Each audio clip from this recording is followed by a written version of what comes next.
What's happening, folks? Thanks for tuning in to MMA NYC. I'm your host, Jody Smith. This is my running partner in MMA crime, PJ Chu. Happy Super Bowl Sunday, everyone. Like a bunch of working stiffs, we're up here doing this show for you fucktards. Ridiculous. In any case, we're going to give you a little 126, the UFC that is, post-fight analysis and maybe some upcoming dream fights. So without further ado, let's go ahead and talk about Vitor Belfort getting kicked in the fucking chin. Oh my gosh. Anderson Silva, you are the man. Oh my gosh. You are pound for pound. Like, you are the best fighter to ever step foot in the cage. Who kicked someone in the face? Straight kick with the ball of the foot, as you said. Yeah, with the ball of the foot. Not even the heel. And then the 1-2 subsequent knockout punches afterwards. Just what a statement, man. I mean, Anderson's insane.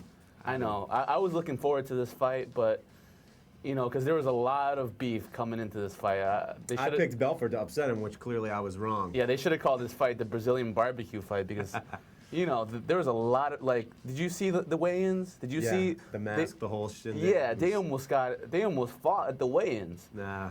But Silva proved that he is, again and again, the pound-for-pound champ. He did a straight front kick. This wasn't even a karate kick. This was something Steven Seagal taught him. You know, Steven Seagal, he kicked the bad guy through the window kick. Oh, that's insane. I just can't believe it. I mean, this guy, I just can't wait for him to fight GSP, right? Yeah, I mean, PJ wants to see that fight. I don't know that it necessarily favors GSP to have to move up to fight a guy that walks around at about 225 pounds in Anderson Silva. I would like to see Anderson Silva maybe fight a couple more fights at middleweight, and assuming John Jones, which we'll get to, manages to beat Shogun Rua, I'd love to see John Jones and Anderson Silva. I know everybody was probably thinking it.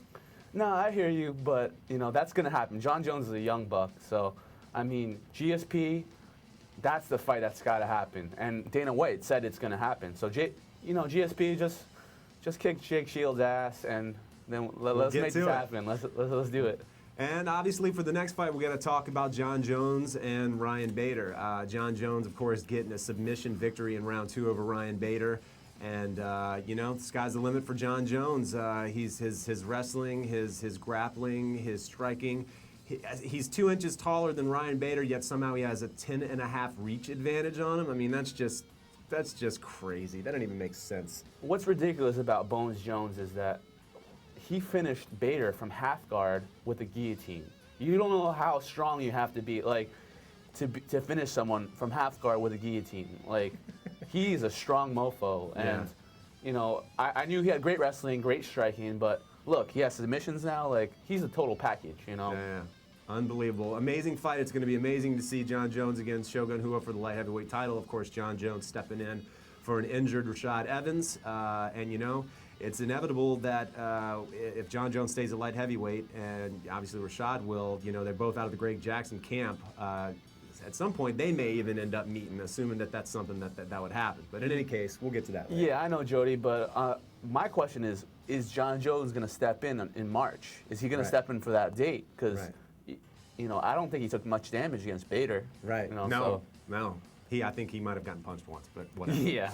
In any case, the third fight that we were going to talk about is Cowboy Cerrone, my boy. PJ and I both picked it correct on the last MMA NYC show that there would be a second round submission victory. Yes. Put your tequila down and give me a high five. Face.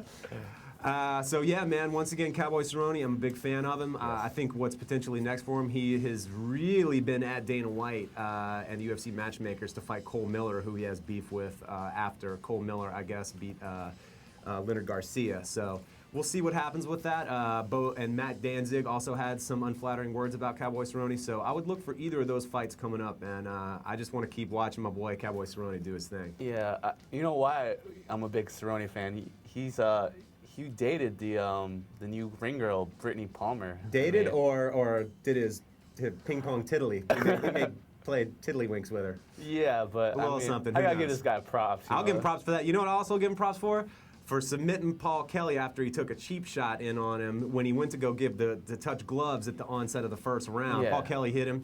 Oh, come on, man. Paul Kelly, you can't understand what the hell he's saying in the first place. So good. He had to shut him up. Yeah, I mean, Paul Kelly is climbing up on our douchebag list. Like, and he's like number 9 right now.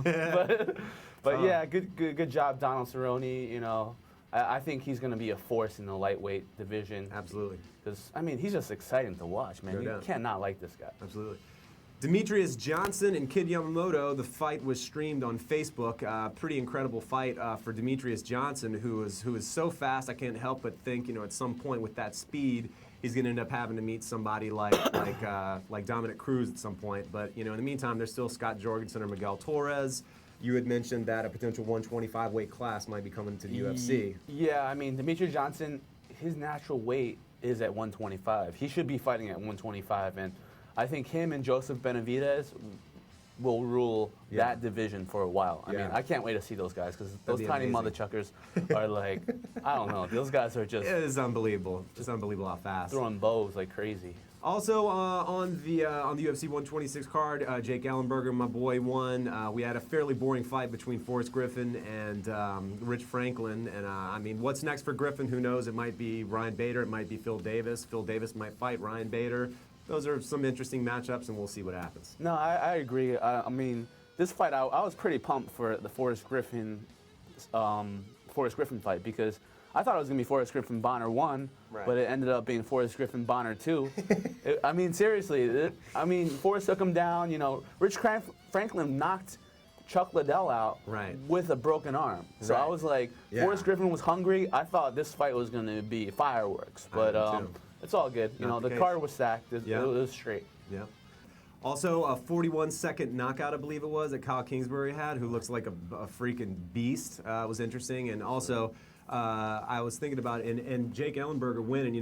Initially he was slotted to fight John Fitch, who of course is now fighting BJ Penn. Right. But I thought a couple of interesting matchups for Ellenberger would potentially be the winner of Anthony Johnson or Dan Hardy, or the winner of Carlos Condit, Chris Lytle. Any of those could be pretty interesting.